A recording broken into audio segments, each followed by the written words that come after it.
This video is just the questions regarding my presentation.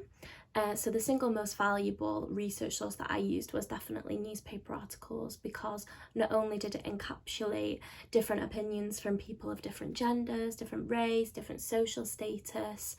it also allowed me to really validate the points that I had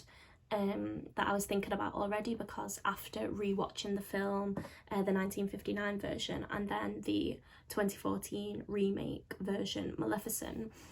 I already had key ideas, being feminism, beauty standards and the sexual assault, as being the things that I wanted to talk about. And when I started my wider independent research, looking into what other people thought, particularly what parents thought of this, I came across two really good researchers, and they wrote some really nice articles. So that was Rebecca Reed and Rebecca Stanborough, and their articles were really informing of linking things that children watch to their lifelong formulated opinions. And that was really useful for me to see, because it did, as I said, really validate my own thoughts that I had on the piece and allowed me to back them up, allowed me to provide research for them, and so without those I don't think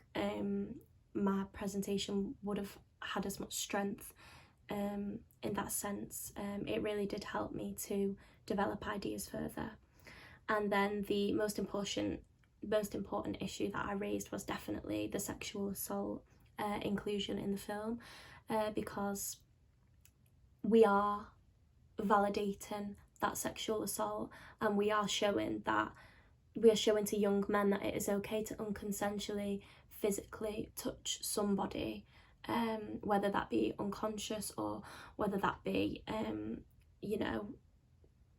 in a sense of they're in a relationship or something like that. We are saying that that is an appropriate behaviour to take forward in life. And then again, with women, we are saying that it is okay for us not to give consent for somebody to physically touch us, which is something that should never be promoted. And especially in Gen Z, the rise of sexual assault, like I said with the Sarah Everard case and many other cases, particularly this year, is on the rise. And to be still showing